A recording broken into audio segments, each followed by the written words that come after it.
Hey y'all, and welcome back to my channel. Today is the first day of 2024, so I just want to say happy new year and thank y'all for 20,000 subscribers. We actually are at 21,000 as of me doing this voiceover on January 1st. Thank you guys so much. Let's celebrate by making some chicken and sausage gumbo. Okay, let me tell y'all, out of everything on my page, this is definitely a top 10 recipe. It's easy, it isn't quick, but it is pretty easy, and the reward from putting in all this elbow grease to make this bomb ass chicken and sausage gumbo is biting into some of the best gumbo that you've ever had in your life, y'all. This dish is so good, definitely in my top 3, I believe. Did I say top 10 or did I say top 3? It don't matter, but y'all, this is so good. I can literally drink the pot liquor myself. Like, the broth, it's just authentic. It tastes like I've been born and raised in New Orleans my whole life. Like, y'all, never been, but I definitely have been studying recipes for at least 2 years. I didn't put in okra, spoiler alert, but please don't kill me. Regardless, I guarantee you guys are gonna love this. Keep watching and let's get into it.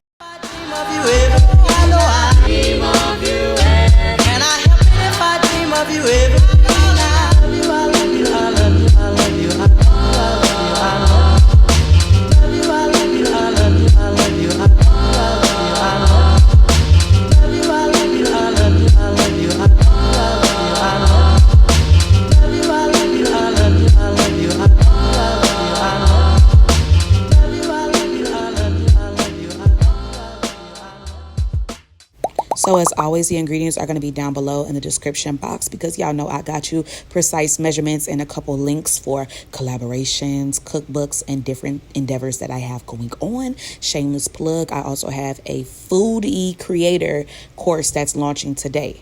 Nonetheless, let's get into our gumbo. So I started making my roux in the oven, y'all.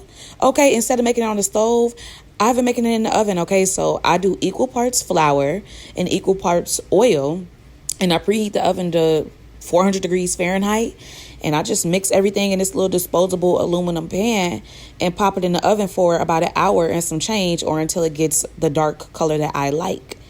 Oh my God, that's like the easiest step of this entire gumbo, y'all. I like mine dark chocolate, so I had mine in there for maybe like an hour and 15. Girl, I don't know. I didn't really time it. But you just want to stir it every 30 minutes and carefully stir it every 30 minutes because you don't want no hot oil to splash on you or in the oven and start smoking. But making an oven roux, simple as preheating the oven, making it at 400 degrees Fahrenheit, mixing together your equal parts oil or equal parts butter and flour. And you just want to bake that until it gets to the color that you like. That easy. I saw it on TikTok and I was like, oh hell no, I'm finally not for to be stirring this damn roux for 40 days and 40 nights. Girl, please. Yeah, so just stir it periodically every 30 minutes to check on the color, and set it aside to cool while we work on the rest of our ingredients. Okay, so I'm using this Kanika sausage because it's my favorite. I'm doing about 1 pound to 2 pounds because I'm not making that much gumbo. I'm calling this step the base. This is step 2, the base. So while our oven roux is finishing up, maybe like the last 15 minutes, we're going to work on this and get everything together. So I'm just browning my sausage on medium heat. I didn't really add no oil because it's going to render its own fat. And y'all, this is the best damn sausage ever. Okay, and also it took me forever to film this gumbo recipe because I prepped a lot of ingredients. I made a mirepoix and then I made a holy trinity. A holy trinity is celery, onion, and green bell pepper. But I waited too long and all I had was the mirepoix left, and I didn't feel like going to the grocery store. So please don't judge me that there's carrots in the gumbo. So I went ahead and added in some frozen bell peppers that I forgot I had just to make up for it. But yes, I added carrots only because I didn't have I didn't prep enough Holy Trinity, and I waited too long to make the gumbo. So the Holy Trinity that I did prep went bad. So all I had was a mirepoix and frozen green bell peppers. Y'all know what I'm trying to say. Damn, I'm sleepy. Anyway, so I'm going to go in with our roux that we prepared in the oven, y'all. Look at that lovely dark chocolate color. Now, listen, I know some people like to stop at milk chocolate or like right above dark chocolate. That's not really me. I like mine's looking like how I like my man. So remember, I have all of this on medium heat in a large pot. Depending on how many people you're cooking for, you can make at least you can feed maybe like 6 to 7 people off of this recipe. I know I ate 6 damn servings myself because I'm 5'7" and I'm a whole lot of woman. Nonetheless, we're going to incorporate our roux and we're going to stir that in with our cooked sausage and Holy Trinity / mirepoix. But yeah, I'm pretty much just stirring all of this until the roux kind of liquefies and starts to bubble up a little bit. You don't want to burn it no more, so just keep your eye on it. And also, this would be a really good step to add in your okra. You can add in, I know some people add in like crushed red tomatoes to their gumbo. Add in like anything else that's related to okra and crushed red tomatoes. Girl, I don't know. But yeah, also I be adding in like Worcestershire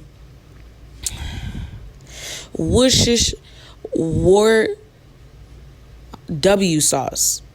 That's spelled like the place in England. Okay, anyways, y'all, listen. Monitor that heat and let this do its thing for a few minutes, okay?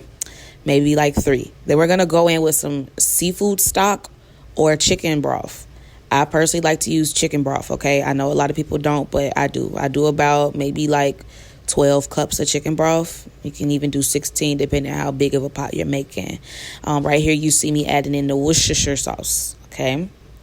Can you comment down below phonetically how it's supposed to be pronounced? Because, girl, I don't know. I give this a good stir. And also in this step, I like to taste for seasoning before I add in my other things like my seafood or my chicken and other things like that, like crab legs and everything. So I tasted it for seasoning. I felt like it needed a little bit more Creole seasoning because it was tasting just like oil and water. And I'm just going to wait for everything to come up to a boil after I give it a good little shake of Tony chicharese, okay?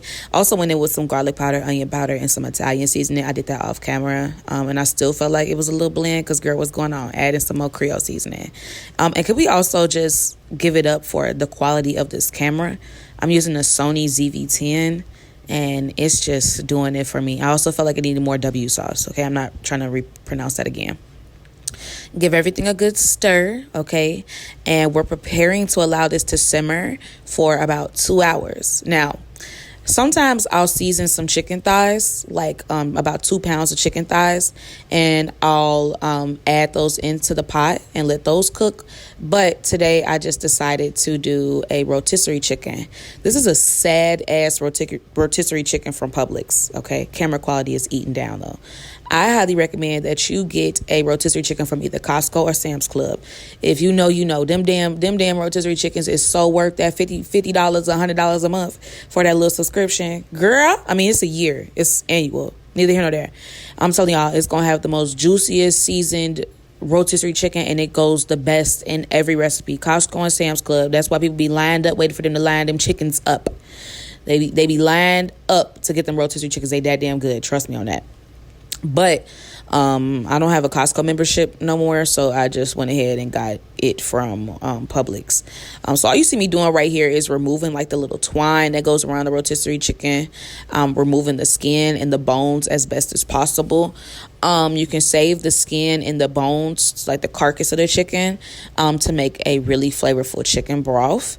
But me, I like to remove everything from it, just so we don't have a bunch of floaties and inedible tasting things. I mean, it's not inedible, but it's just not the best eating experience in our gumbo with everything floating around. But if you like the skin on the chicken, go ahead, add it in. And also, like I said, if you don't want to add in the rotisserie chicken because you don't like how it tastes or you can't get one, feel free to use whatever cut of chicken that you prefer.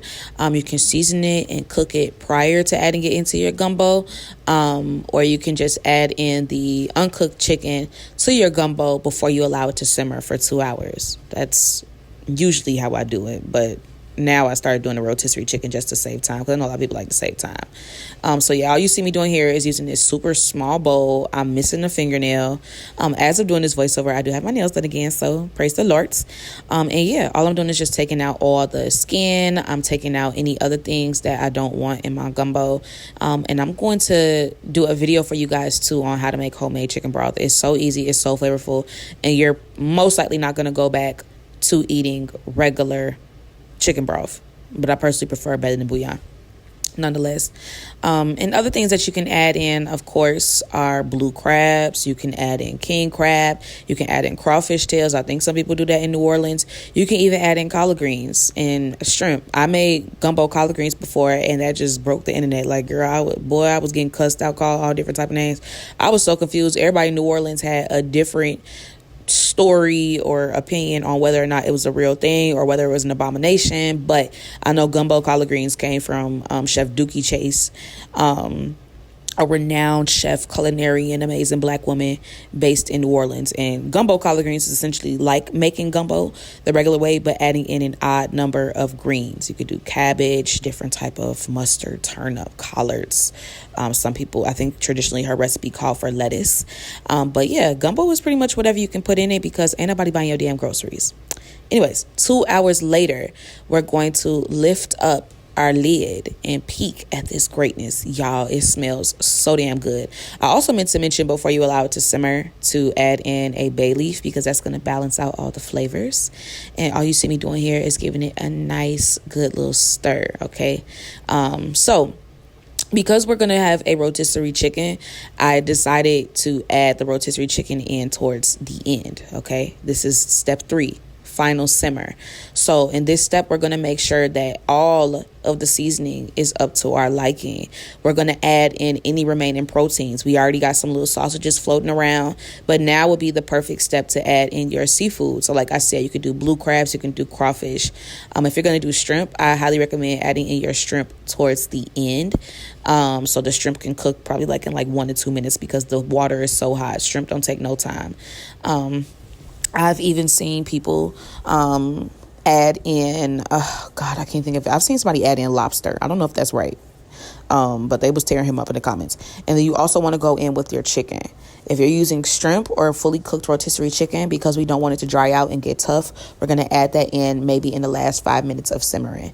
However, if you're going to go in with some seafood, you want to make sure that that's fully cooked to the temperature that that specific seafood needs to be cooked.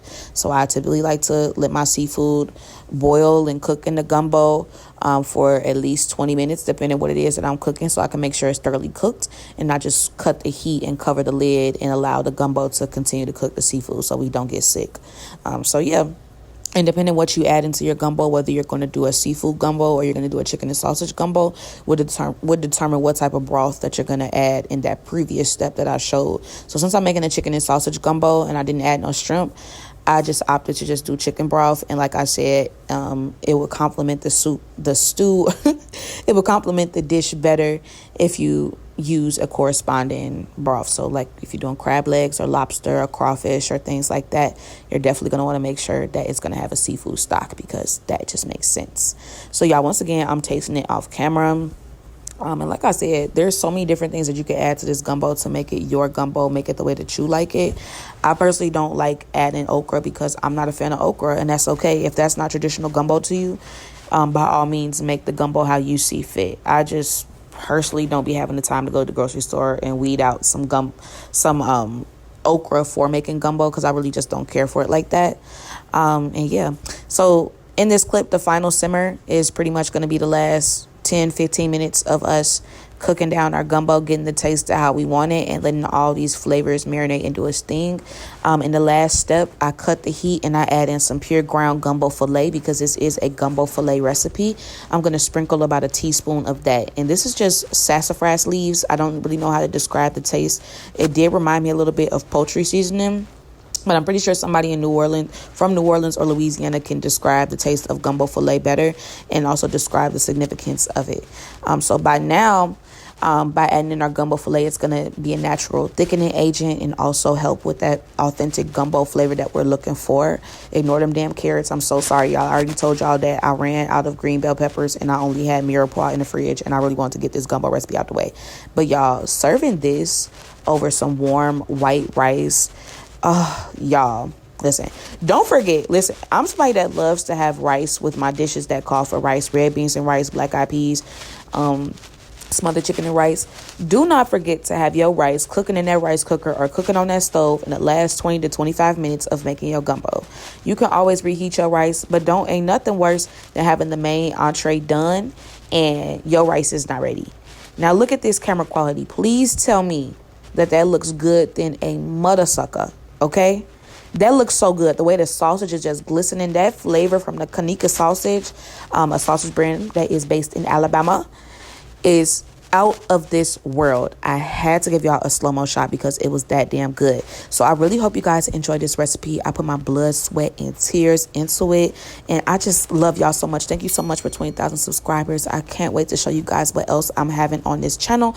But of course, you can comment down below and tell me what you would like to see next instead. Y'all try this, thank me later, and let me know what you do. Love you, bye.